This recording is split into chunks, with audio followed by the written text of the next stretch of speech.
Hello and welcome to Wednesday's ITV News Meridian. Our main story tonight here in the southeast. After 34 years, justice. Life in jail for David Fuller from Sussex, who killed 2 young women and in 2 hospital mortuaries in Kent abused the dead. The families who have already experienced unimaginable pain, loss and anger, which I am one of them, are also the victims.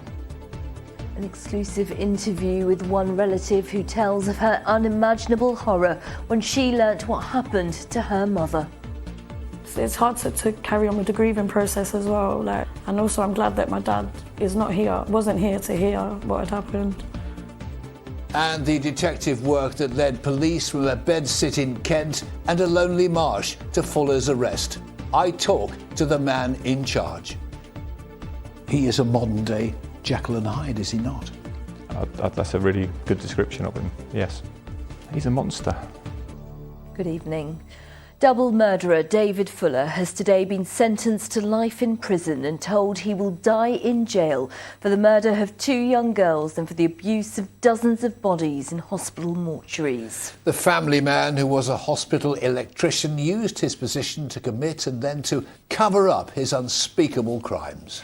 We're live tonight at Maidstone Crown Court with Kit Bradshaw as we hear how Fuller escaped justice for decades until developments in forensic science. And we're with Sarah Saunders at Tunbridge Wells Hospital, where he used his insider knowledge of mortuaries to evade cameras and security to carry out his crimes. To the court in Maidstone first, and Kit Bradshaw. Kit, it has been a terrible case for the families involved and they were there today.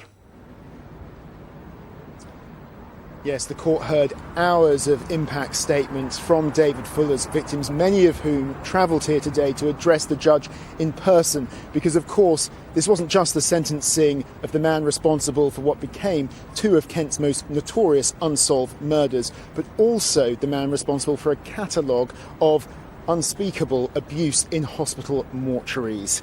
The oldest of the 102 victims was aged 100, the youngest just 9. The mother of that 9-year-old girl told the court that the special time she had saying goodbye to her little girl had been stolen.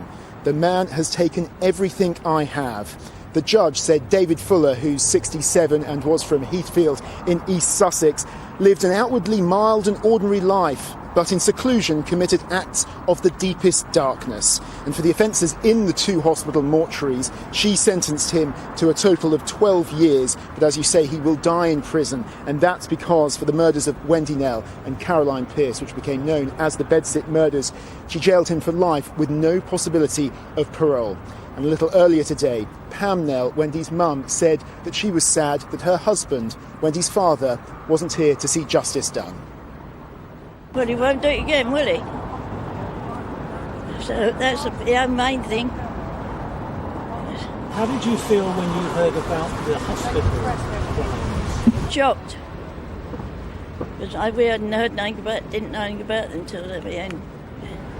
I'm very shocked that he could do so much to women. Kit, Fuller got away with it for decades and his crimes continued until recent years.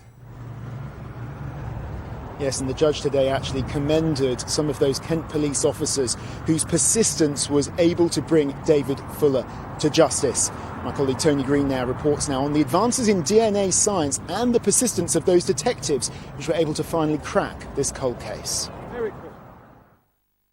The deaths of Wendy Nell and Caroline Pearce remained a mystery for more than 3 decades. Dubbed the Bedside Murders, both women were in their 20s, lived in Tunbridge Wells and worked on Camden Road, Wendy at Super Snaps and Caroline at the restaurant Buster Brown's. Retired Detective Nick Biddis was at DCI in Ashford covering Romney Marsh, where a farmer discovered Caroline's body 34 years ago today. There were hundreds of officers initially involved with the recovery of the body, doing house-to-house inquiries, searching this area. I was down here as part of an inquiry to see if we could get any connection whatsoever between people who may live here in Tunbridge Wells or any other connection with the West Kent area.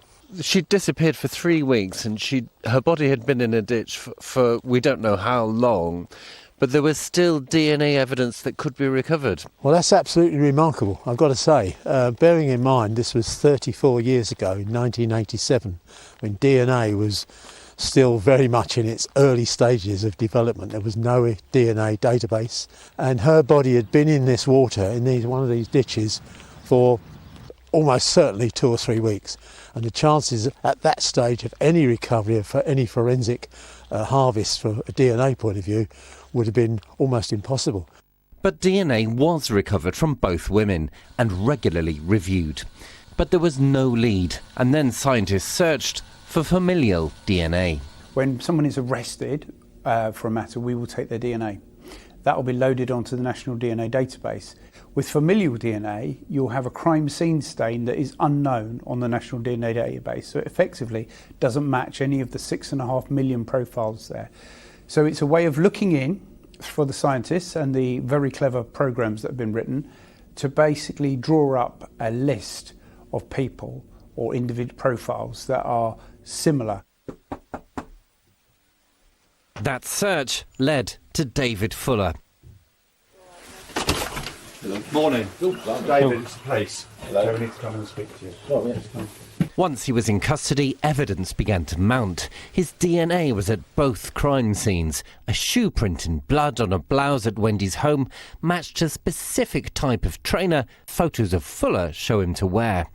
Old photos found at Fuller's home were in sleeves from Super Snaps, the store where Wendy worked, and a diary entry referenced Buster Brown's, where Caroline worked. He was also a member of a cycling club that took him on rides close to the spot where Caroline's body was found. Your forensics, okay, your DNA has been located upon the examinations of the scenes or the bodies of those 2 young women. All right. Now, can you help me with that at all? No. Even after arrest, David Fuller denied killing Wendy and Caroline. But science finally caught up with him. Tony Green, ITV News. Got a sense there of the level of work involved in detectives, and their work goes on trying to identify more of David Fuller's victims in those hospital mortuaries. Kit, thanks for now. Well, over now to Sarah Saunders at the Tunbridge Wells Hospital at Pembury. Sarah, David Fuller worked as an electrician at the Kent and Sussex Hospital from 1989 until it closed in 2011. Then he was a contractor where you are now until his arrest in 2020. How did he get away with these dreadful crimes for so long? Well, it is arguable that the crimes he committed were so depraved that no one could have reasonably taken precautions against them. But questions will and must be asked, because David Fuller was accessing incredibly sensitive areas of this hospital at unusual times of day for inexplicable periods of time. There is a swipe card system here, but Fuller's activity didn't raise any red flags.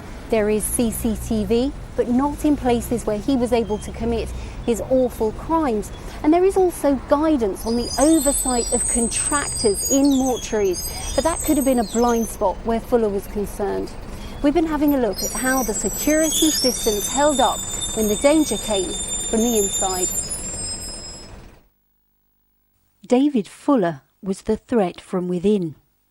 Seen as helpful, the quiet electrician used his position to gain access to the mortuary, where he would complete routine maintenance tasks. While behind this veil of deception, he used his access to film and photograph himself assaulting the dead bodies of at least 100 women and girls. Families would like to know how this was allowed to happen. Brighton solicitors firm Dean Wilson is representing families of Fuller's victims.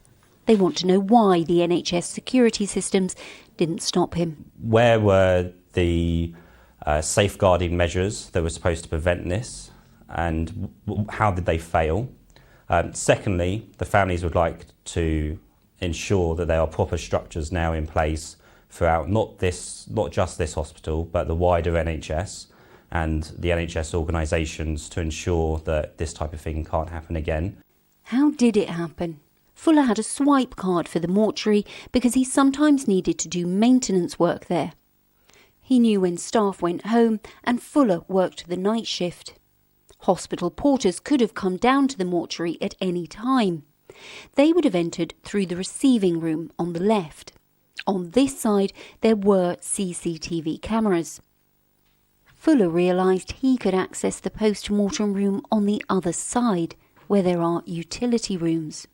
On this side, there was no CCTV until recently, and the fridge doors were unlocked. The setup of the rooms meant Fuller could come and go as he pleased, unnoticed, even if a porter did enter the mortuary on the other side of the fridges. The threat from the insider is notoriously challenging. Richard Ross is an NHS-accredited security specialist. He warns against insider danger. Ultimately, insiders are legitimate people within the organisation. They often have authorised access to areas, and therefore there needs to be a holistic approach to how we can try and mitigate the threat from their actions. Just because there's an access control system in place, CCTV, intruder detection systems, the continuous monitoring of those systems is vital. They must be interrogated, they must be monitored. Looking for suspicious behaviour or behaviour that doesn't fit with the profile of a particular role or a person. The danger is, without checking the data, without checking these systems, adversaries, the insiders, and external adversaries can get away with things for quite a considerable time before they're detected. The mortuary at Tunbridge Wells was inspected by the regulator twice in the time Fuller was committing his heinous crimes. Human Tissue Authority reports laid out the licensing standard that security arrangements should ensure oversight of visitors and contractors who have a legitimate right of access. And chillingly, in light of what we now know, inspectors found mortuary staff have a good working relationship with the company overseeing maintenance. It was a relationship Fuller had worked hard to cultivate for his own awful ends. So, Sarah, the Health Secretary has announced an independent inquiry into Fuller's crimes. What exactly will that cover? Well, we're still waiting for the full terms of reference, but in the new year there should be an interim report, and that will have a look at how Fuller did what he did. It will also have a look at what actions the Trust could have taken any earlier, and then there'll be a full report. Now, that one will have a look at whether changes need to be made across the country in light of what might be learned. So this will be an independent inquiry, but the families of many of Fuller's victims are calling for a full public inquiry. Why? Well, because they feel sidelined already. They told us through the legal representatives that they were supposed to have a say in the legal terms of how this inquiry would process, but that just didn't happen.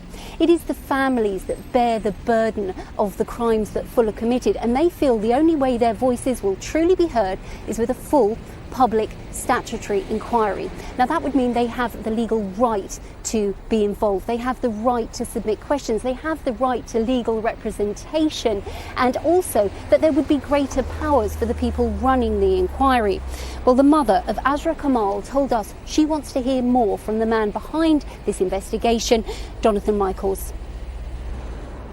We would like those details to include a statutory public inquiry where the families do have a say and do have a voice. To date, Sir Michaels has not spoken to us. He has not included us in his interim report.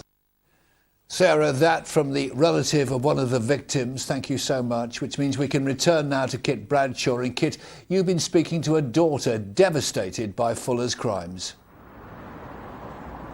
Yes, police said this afternoon hundreds, if not thousands of families have been impacted by what he did in those hospital mortuaries. I've been speaking to a daughter, as you say, who 2 months ago was informed that her mother was among his victims. In an exclusive interview, she's been telling me of her heartbreak, her pain, and having to grieve all over again. I just remember singing and dancing karaoke with my mum and silly things like that. She was always able to make us all happy and make everyone laugh, and that's what we will always hold on to. Amanda Mia's mum, Sonia, was 54 when she died at home in Kent in 2018. Her body was taken to the mortuary at Tunbridge Wells Hospital. 2 months ago, I was at my dad's house and some liaison officers knocked on the door. They actually wanted to speak to my dad, but they didn't know that he'd passed away. So they spoke to us and they told us what had happened, and I was in shock. It was horrible. I couldn't actually listen to what they was telling me. My brother had to stay and listen to it. Just there's no peace after. She didn't have no peace after death, and it was just horrible to hear. What impact has it had on you and your family? It's just been devastating. It's hard to carry on with the grieving process as well, like after hearing something like that. And also I'm glad that my dad is not here, wasn't here to hear what had happened. There are scores of other families suffering the same unimaginable pain after being informed their loved ones' bodies were also abused by David Fuller during his time working as a hospital electrician. Understandably, you thought that was a safe place for your mum's body. Sickening. When I look back now and I have the picture of my mum behind the glass, and I thought she was safe and I was saying goodbye to her, now I look back at it and I feel like she was just violated. Sometimes like I'll close my eyes and I'll vision her in the morgue, like where I saw her, and I just want to take her out. I wish I could just take her out. Like I left photos for my kids with her. She should have been at her final resting spot. Like she'd had a hard life as it was, and even afterlife, being treated in that way, it's horrible. The latest revelations have also brought back painful memories for Amanda of having to delay her mother's funeral 3 years ago because of apparent problems getting her body released from the hospital. We actually forgot about it until this came up. They couldn't find her body, we had to hold back the funeral. And I guess it just adds to the unanswered questions for you about exactly what happened. Yeah, it does. I mean, I don't even know if my mum's ashes are her ashes anymore. I don't know if he'd taken her body out of the hospital, or there's so many unanswered questions that I do have.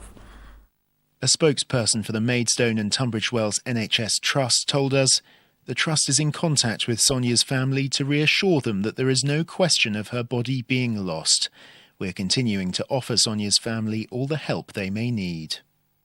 The victims are not just those family members and friends who... The Health Secretary has announced an independent inquiry into the crimes at the mortuary and the wider concerns raised for the NHS. What do you think should be the top priority for that inquiry to get to the bottom of? I want to know what was going on in that hospital. Like, why was he allowed to be, as a subcontracted electrician, be in and out of places that should be protected?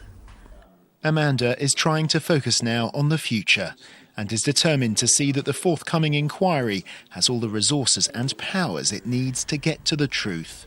I want justice for my mum and all the other families. We have been let down by this hospital, and our family members have been let down, and that they didn't have the respect that they deserved. And I just hope we can make sure this never happens again to anyone else's family. While David Fuller will die in jail, the pain for his victims' families goes on. And as you saw in my report, as well as pain, there is also a determination for answers and action as attention turns to that public inquiry. Kit Bradshaw in Maidstone, thank you. Well, the person who led the investigation and charged David Fuller with the double murders is Kent's Detective Chief Superintendent Paul Fotheringham. It was he and his officers who uncovered the damning evidence in the mortuaries. He agreed to speak to me and, in a very candid interview, described how the meek-looking Fuller hid a deadly secret. Detective Chief Superintendent, thank you so much for joining us. You've been a detective for many years now. You've been involved with many very serious cases. How does this one compare? Is this the worst case you've ever worked on, the most horrifying case you've ever worked on? It is the most challenging case that I've worked on. The two murders from 1987 themselves horrific on their own, put them together, and then also how the investigation developed, and when we arrested David Fuller, what we found just brought this to a whole new level. Let's go back to where all this began then, the Bedside Murders, as they were called. remained unsolved. Why do you think that was? DNA was really in its infancy at that time, and you could only really do a comparison between the sample from the scene and from an individual, and we just didn't find him. 32 years later, in 2019, the case was suddenly reopened. Why? What happened? One of the challenges that we've had with the murders is that Caroline, because of how she was found in a water-filled ditch, there was very little that we were able to get from the scene. And this new technique, we reviewed the forensics from the scene, and we got a match from the scene to Wendy Nell. So it was the same person, because we'd only made a reasonable hypothesis that it was, and it was a match. We had an individual, which a very excited scientist made contact with us to say, I think we've got a relative. And that's what gave us David Fuller. And then whilst he was in custody, the scientist came back and said, it's him. Obviously a long process ahead to get him charged and convicted. You must be feeling quite relieved. And then something incredibly dramatic and horrifying was discovered. Tell us about that. When we arrested Fuller, we had a specialist search team go through his premises. Behind a cupboard, a small cupboard, were 4 hard drives that were clearly hidden, that officers found, but also some other material, pictures of him in the mortuary, and it was definitely him, and dead bodies in the mortuary. Must be awfully difficult, awfully painful, going to the relatives of the victims who've been assaulted. These are families that are grieving and have been grieving, and the earliest offence we've got is 2005 that's recorded through to the middle of last year in 2020. We've got a whole range of victims in terms of their ages and circumstances, from a small number of children through to very old ladies. And everything in between. So all of those individuals have got their own story, and to give that message after they're grieving is just, I can't imagine anything worse for them. I mean, this was a huge catalogue of offences against deceased people. How did Fuller get away with it? Fuller's worked for the hospital since 1989. So the old Kent and Sussex Hospital, and then when the new one at Pembury opened up. Now Pembury in particular is a fantastic facility, and the security is very good. But he was an inside agent. He worked there. He was present when the CCTV cameras were installed. He had an Access All Areas card. He groomed all of the people around him, and he was known as Uncle Dave. And then he also moved his shifts as well. So he created the environment where he could safely work. And in the security that they've got there, he used to protect himself. That's how he got away with it. Are there other victims, do you think, in the mortuaries? I think he's been there since 1989. All we can do is deal with the evidence that's in front of us, that he's produced for us. So I don't know. David Fuller, by all accounts, in many ways a quiet family man. Has he shown any remorse at all for these appalling crimes? None at all for the offences. He feels sorry for himself, but none at all. What's his demeanour like? Just calm, and he's just quite selfish. He's just extremely dangerous, I think, as an individual, for somebody to be able to do what he's done, but to then present himself as normal. He is just so dangerous. He is a modern-day Jekyll and Hyde, is he not? That's a really good description of him, yes. He's a monster. To do what he's done to the 2 young women in the prime of their life anyway, it's just terrible. What he's taken away from those families and the impact that it actually had on the community as well, which is far-reaching. Then the impact on the victims' families for the mortuary offences. Over 100 victims And so we're talking hundreds of people that have been personally impacted by this, and the community that's been impacted by this. The concern that the public are going to have of whether their loved one has been impacted by this, and I can't give them the certainty that they might want. And not just in Kent, it's going to have far-reaching consequences across the country, with others thinking, most of us, I'm sure, have been through bereavements where we say goodbye to our loved ones and then we leave them, trust the state to look after them. And that trust has been significantly damaged. The impact is so far-reaching for him as an individual, for the selfishness of his own sexual interests. Just an abhorrent individual. Detective Chief Superintendent Paul Fotheringham, thank you for talking to us, and my own personal congratulations indeed on behalf of everyone to you and your teams for an outstanding piece of police work. Thank you. And more on the story about Fuller on our website, itv.com/Meridian. More of the day's other headlines now, and a Kent MP's criticised plans to turn the old RAF barracks at Manston into a processing centre for asylum seekers. Sir Roger Gale told the Commons the idea has been rushed through with no consultation. On Friday the 10th of December, I received an email from the Executive Officer of Kent Wing informing me that 2433 Air Training Unit had been given until today to vacate premises in order that an immigration centre could be established there. This was described as not for us to debate, it is an order to us. Trying to railroad a bad idea through the shelter of Christmas recess can only have unfortunate and undesirable consequences for the communities and the people affected, and for the government. A memorial for Dame Vera Lynn will include a significant tribute to Sir David Amess. The Southend West MP supported and helped launch a campaign to have a statue placed near the White Cliffs for the singer. He was killed during a constituency surgery in Leigh-on-Sea in October. British Airways will launch a short-haul airline at Gatwick next year.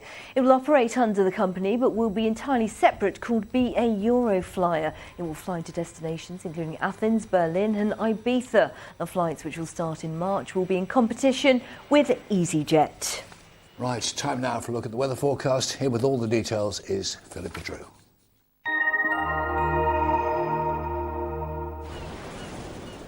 Feels like home, whatever the weather.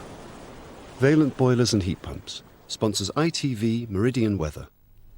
It's certainly all looking pretty settled on the weather front over the coming days. A lot of cloud on the scene, but the emphasis on dry conditions. And whilst it will be mild for a time, I think as we head through the weekend and into the early part of next week, temperatures will be on the slide down the scale. All thanks to high pressure then very much in charge over the next few days, becoming well established right across the UK through the weekend in particular, and maintaining fairly settled, if rather gloomy conditions. Out there at the moment then, we're looking at cloudy skies, and that cloud will prevail through the rest of this evening and overnight tonight, acting like something of a blanket, so keeping the temperatures up. A very mild night for the time of year, lows of 8 or 9 Celsius across the board. And that's really how we start the day off tomorrow, so lots of cloud on the scene but mild. The cloud thick enough at times during the day to produce the odd spot of drizzle, but I think for most of us it will be dry. However, any brightness will be very limited. Even with the lack of sunshine though, it will be a very mild day once again, temperatures in double figures all round. These are the high tides for tomorrow. Then for Brighton then, 19 minutes past 9 in the morning, around 9:45 in the evening. And then looking ahead through the latter stages of Thursday and into Friday, we see that high pressure continuing to build across the UK. So lots of settled weather continuing, little change in the conditions, and that continues right through the weekend and into the early part of next week, albeit with that dip in temperatures. Valent sponsors ITV Meridian Weather.